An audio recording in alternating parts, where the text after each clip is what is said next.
ఒక పేపర్ బాయ్‌గా మీ కెరీర్‌ని స్టార్ట్ చేశారు. మీ కుటుంబ నేపథ్యం గురించి మీకు బాగా తెలుసు. ఎందుకంటే నాన్నగారు తర్వాత ఆ కుటుంబ పెద్దగా మీరే వ్యవహరించారు.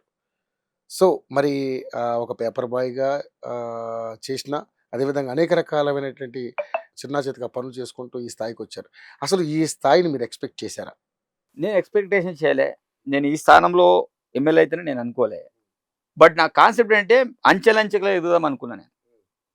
నేను రాజకీయంలో రావడం కూడా నేను యాక్చువల్లీ కాంగ్రెస్ పార్టీలో జాయిన్ అయిన తర్వాత నేను ఉట్నూరులో సర్పంచ్‌గా పోటీ చేద్దామని అనుకున్నా. ఓన్లీ సర్పంచ్ వరకే. సర్పంచ్ వరకే నా ఆలోచన. ఎందుకంటే తెలుసు కదా రాజకీయాల్లో డబ్బు కావాలి అవన్నీ కూడా కావాలి. బట్ నేను అనుకున్నది 100% ఈరోజు యూట్యూబ్ ద్వారా నేను చెప్తున్నా. నేను ఉట్నూరు సర్పంచ్‌గా పోటీ చేద్దామనే ఆలోచనతోటి రాజకీయాల్లో జాయిన్ కావడం అనేది జరిగింది.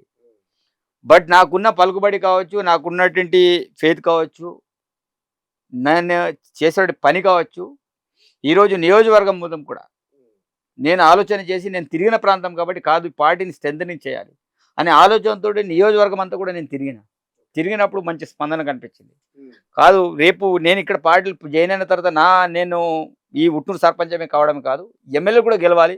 ఎమ్మెల్యే గెలిచే దాంట్లో నా పాత్ర ఎందుకు ఉండకూడదు. ఎవరికైనా టికెట్ ఇవ్వని, కానీ ఇక్కడ ఎమ్మెల్యే క్యాండిడేట్‌ని గెలిపియాలి.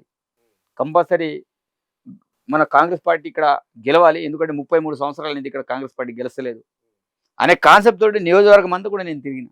తిరిగే క్రమంలో ఎక్కడ పోయినా ఒక మంచి స్పందన వచ్చేది. నేను మాట్లాడే విధానం కావచ్చు, మాట్లాడే స్పీచ్‌లో కావచ్చు అందరూ కూడా మనకు అట్రాక్ట్ అయ్యి లేదు మంచిగా స్పందిస్తున్నాడని ఒక ఆలోచన వచ్చింది.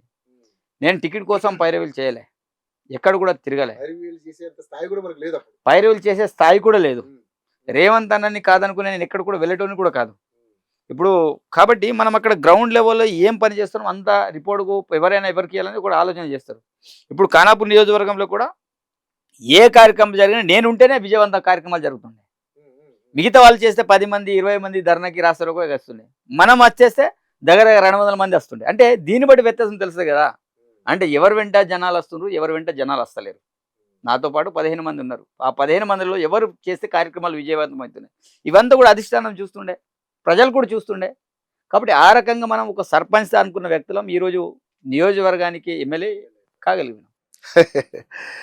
ఇది అంటే చాలా మంచి అవకాశం. అంటే ఒక మంచి తరుణం. మీ జీవితంలో ఊహించింది జరిగిందంటే ఒక అద్భుతమనే జెప్పాలి.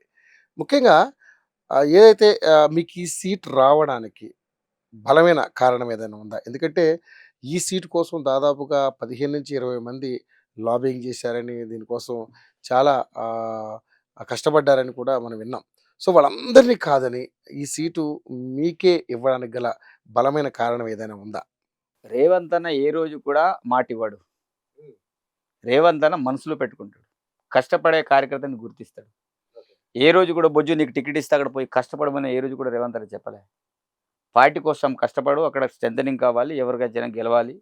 మీరందరూ కూడా కలిసికట్టుగా పని చేయండమని అక్కడున్న వాళ్ళందరిని కూడా సమన్వయం చేసి రిటర్న్‌గా పంపించేవారు.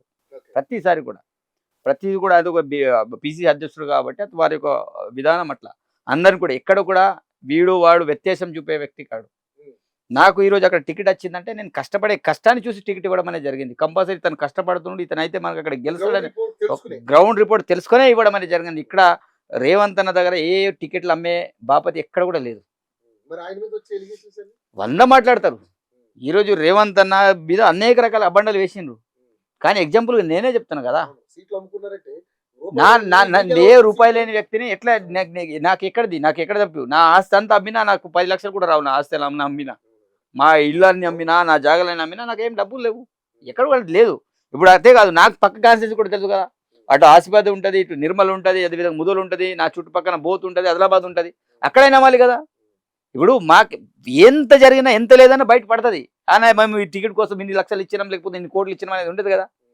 ఎక్కడ కూడా నా పార్లమెంట్ పరిధిలో ఏ ఒక్కరు కూడా సీట్ల పైన నేను ఔట్ ఆఫ్ ది నేను చెప్పా.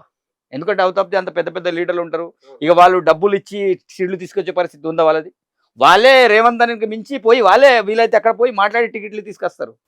ఇప్పుడు రేవంత్ అన్న తోటి పోయి పైరవీలు చేసుకునే పరిస్థితి ఉండదు కదా! ఇప్పుడు రేవంత్ అన్న ఎక్కడి నుంచి మన టికెట్లు డబ్బులు తీసుకొని టికెట్ ఇచ్చే పరిస్థితి ఉంటది. కాబట్టి పనికిరాని ఆరోపణలు అన్నీ కూడా చేశారు. కానీ నిజం నిప్పు లాంటిది. ఇవాళ కాకపోతే రేపైనా తెలిసిపోతది. కాబట్టి నేనేమంటున్నా ఎక్కడ కూడా టికెట్లు అమ్మే పరిస్థితి లేదు. ఈరోజు మనకు అక్కడ టికెట్ వచ్చిందంటే కారణం ఒకటే మేము కష్టపడ్డాం, కష్టపడని కష్టాన్ని గుర్తించి గౌరవ ముఖ్యమంత్రి గారు టికెట్ ఇవ్వడం అనేది జరిగింది.